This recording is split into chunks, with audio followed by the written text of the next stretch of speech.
Hello everybody, my name's Chris from the DetunedCreepers, and today I'm recording some Xbox 360 content of the brand new Black Ops 2 Zombies map called Origins. It only came out today, so we've been pretty busy playing it. We haven't really done that well, I'll be honest, but in the progress that we have made, we figured out how to pack a punch. We know where the song is located on the map. We've discovered that you can find the shovel, pick it up and dig up holes around the map, and they'll give you cash or other types of drops. This map is full of all kinds of stuff. To get the power on, it's a little tricky. I know what you're seeing right now. You're thinking, what the fuck am I looking at? Knights, zombie knights with swords and electricity. What the fuck is going on? Well, you're right to feel like that, because this map is fucking berserk. It's off its tits crazy. It's balls to the walls, backflipping ninjas, absolutely crazy. Okay. To power up this map and power up specific areas, including perk machines and stuff, you have to capture generators. See that? You have to activate that generator, then stand in its area until it's captured. Those electric zombies you've just seen will spawn in and try and take the area back from you.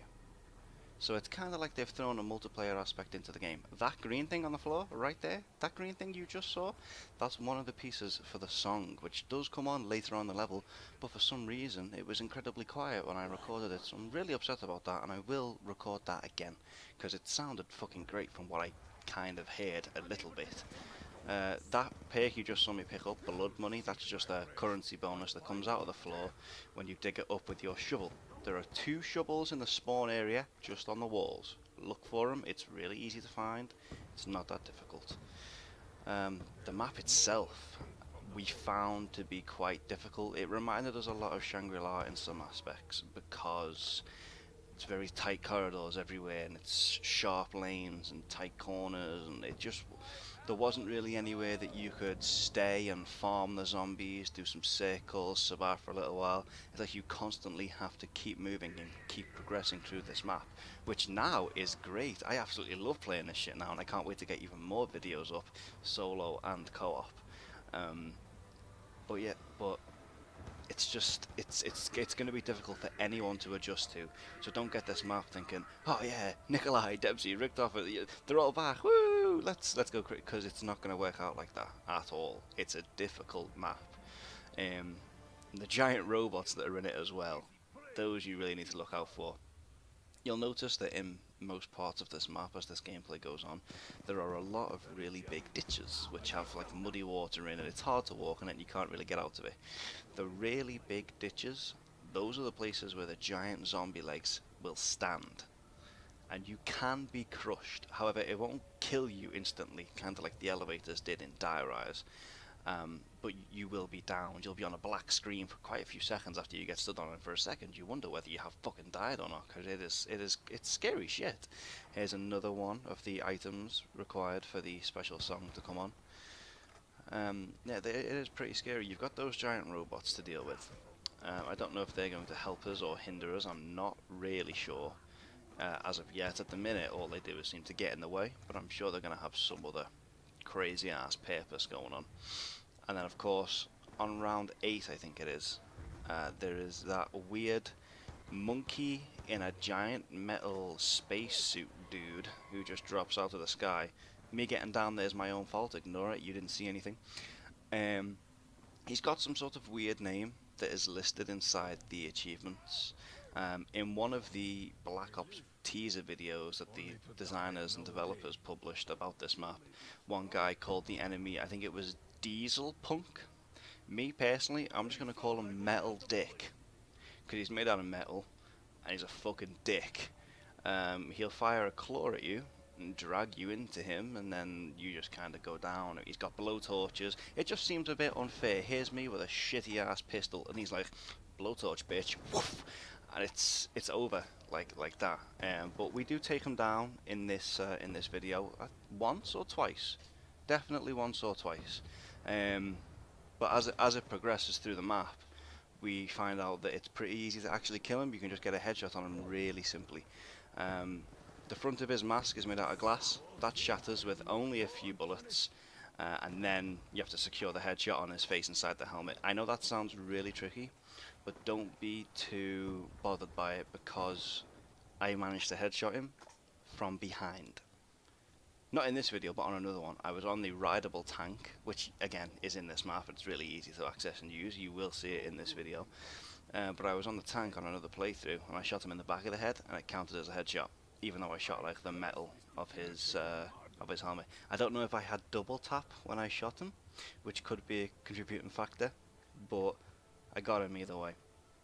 Down that little area that you've just seen, little staircase, there is a room with a big wall and all these like hieroglyphics and special symbols and engravings on the wall. It kind of looks like the vault from a Borderlands game, Borderlands 1 and Borderlands 2. It looks like a vault, like the entrances to the vaults. It's a pretty interesting looking design, and to get in there you have to assemble 4 staffs of like elemental energy throughout the map by finding a music disc and then all the parts for the staff. Ways of acquiring the parts at the minute that we know of, we've picked up a few just lying around. We've dug up a few parts out of the floor, and killing Metal Dick, who you will see soon, seems to drop one sometimes. We don't know if it happens all the time. And of course we have Samantha playing some games right there.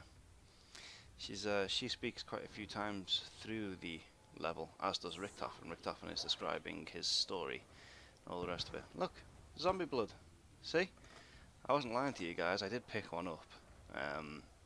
It looks really, really gross, but you do have increased speed, and the mud doesn't slow you down, which is good, because the mud on this level is a real pain in the ass. Because in the most open areas where you think, oh yeah, I can just farm some zombies here, the mud is thickest, and you can't move fast, so farming is impossible, and you will get fucking double slapped, bitch slapped, triple slapped, quad slapped everywhere by every zombie that comes anywhere near you. It is difficult, and here's the 3rd piece of the song. I'll let you guys try and listen, but it's not very loud. Enjoy.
As you guys can see, this church is filled with a lot of crazy shit. There's a part of a staff in here, we don't know how to get it, and here comes Metal Dick as well.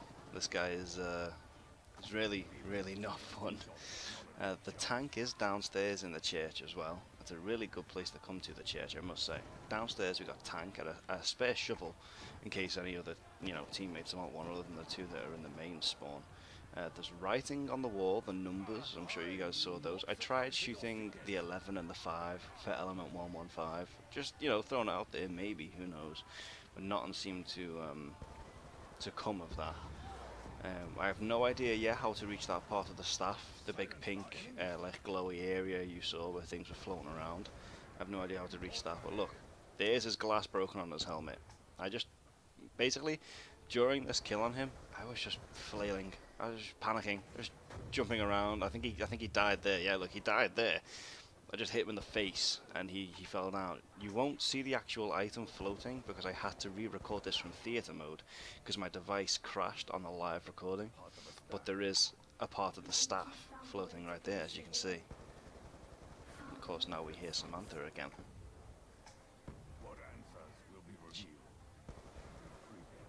She simply requests us to follow the footsteps.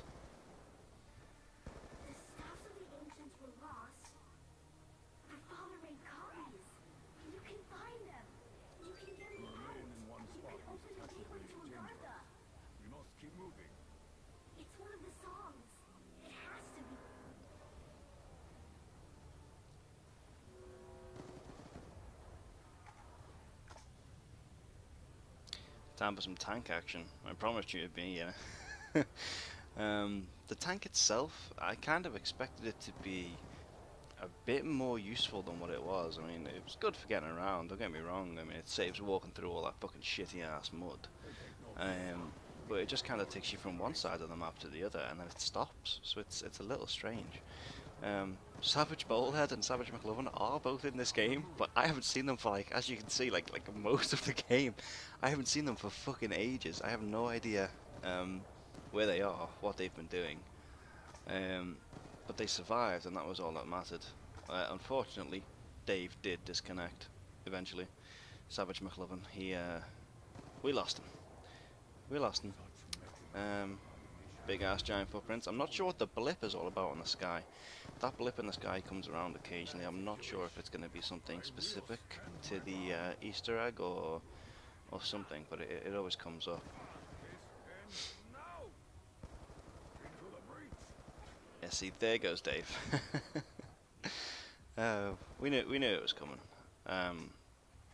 It often ends that way with our McLovin.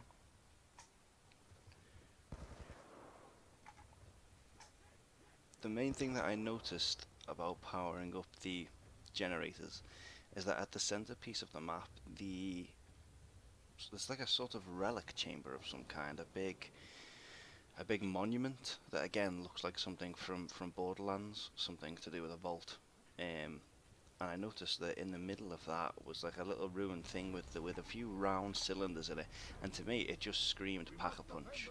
So I wanted to make sure that we powered up all the generators, and then went to try and Pack-a-Punch atop the thing in the center, just on the right up there, the excavation site.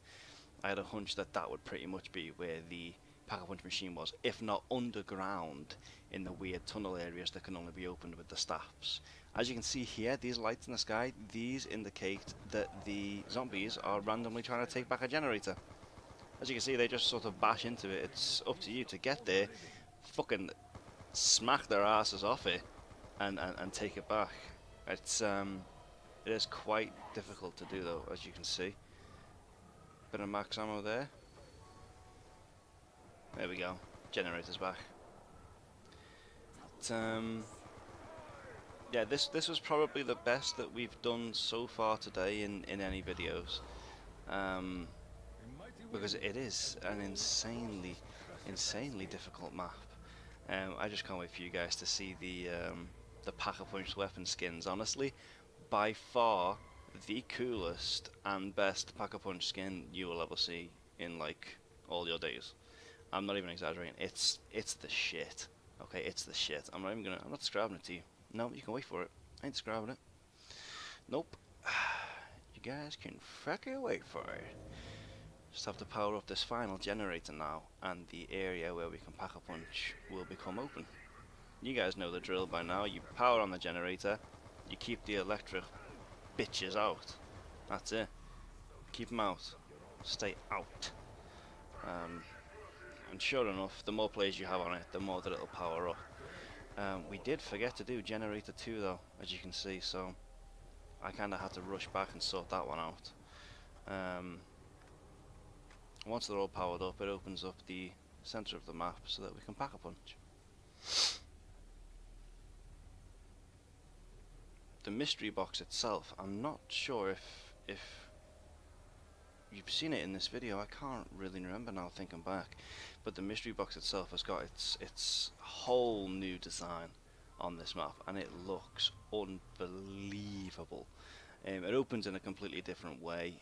I didn't think the box could get any cooler than what it was on Mob of the Dead, but it does on this map. It looks incredible. In case you're wondering why I didn't turn around to go and revive Bowlhead, I asked him, do you want me to come and get you, or do you want me to power up the stuff to see what happens? And he said power up the stuff, so I just carried on. See, look at that. See, that was from a hole in the floor, another piece of the staff. It looks like these bits of staffs are just lying around everywhere, but I'm sure there is some kind of a pattern. So Bowlhead told me to carry on. I asked him what got him, and he said it was steampunk. You know, the fucking diesel monkey metal dick thing with the claw and the space helmet thing. I don't understand its design. I don't see its relevance. I'm sure at one point I heard Rick Toffin say something about he was a miner who dove too deep and got infected. So okay, I can roll with that, I suppose. But yeah, I can't remember if I kill him again and if he drops another piece of a staff. I'm not sure if he does or not, but we'll see sooner or later. Pack-a-Punch is coming up soon as well, as soon as I get the second generator up and sorted.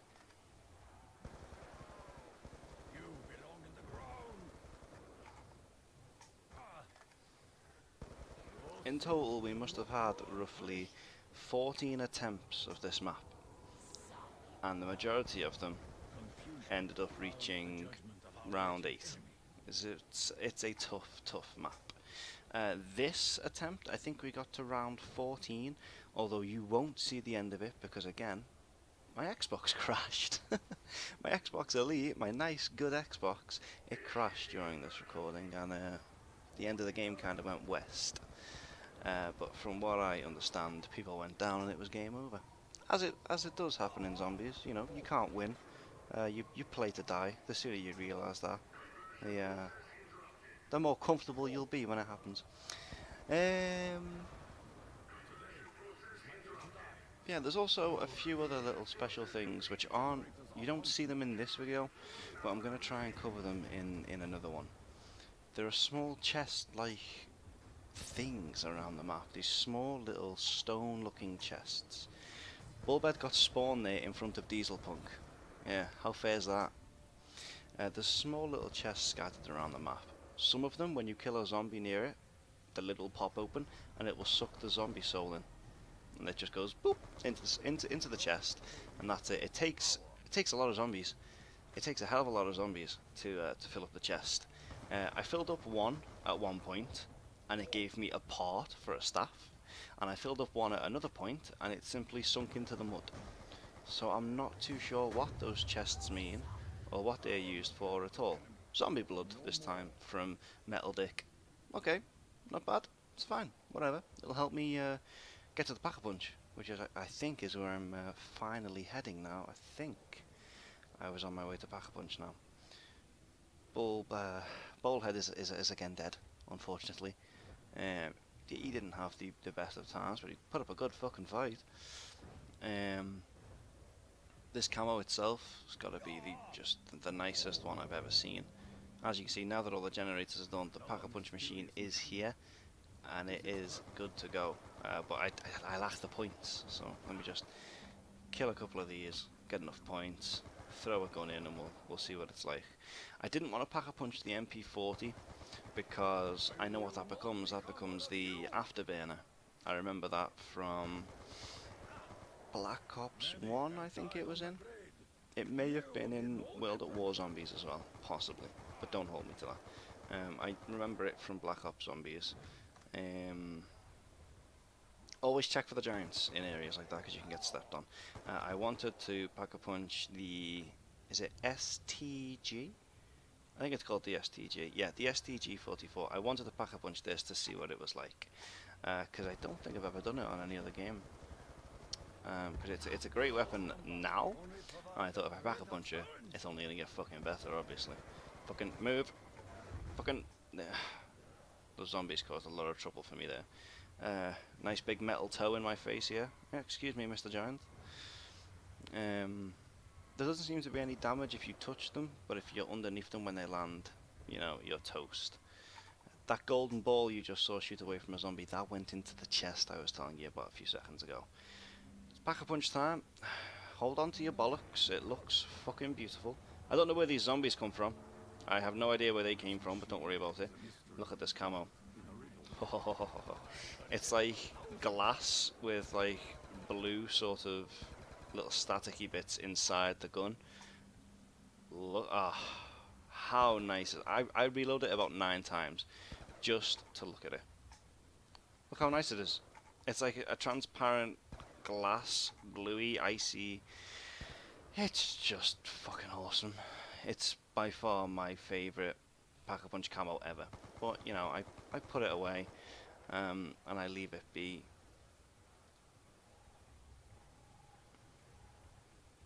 The game didn't really progress much further from here. As I said, we reached about round 14 and that was it. I've showed you guys pretty much the majority of the map, but I think there is still more hidden away. Especially in these underground areas where it says like, oh, you need the 4 elemental staffs to get in. We have no idea how to reach most of the staffs in their retrospective places.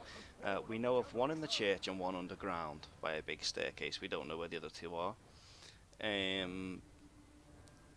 We, as for parts, you know, where parts are for the staffs, we find them randomly. They seem to change every game. This is a little look at the underground area. They're like vaults and stuff. On the table, on the left, there is a part. You won't see it in theatre mode, but it's part of the purple staff. It was the purple music disc. You need 4 music discs, 1 of each colour, and then 3 other parts for the staff. It's absolutely crazy. We will figure it out though, and we will show you a video of these staffs and what they can do, if they can do anything, if they're equipable, if they're usable in the equipment slot. Only one way to know is to come back and watch our next video, which you will see very, very, very soon. I've been Chris from the DetunedCreepers. Add me on Xbox Live if you want to play some zombies. My gamer tag is Savage Chin here. Thank you for watching the video. Please like and subscribe, because there's going to be tons more coming. Thanks very much.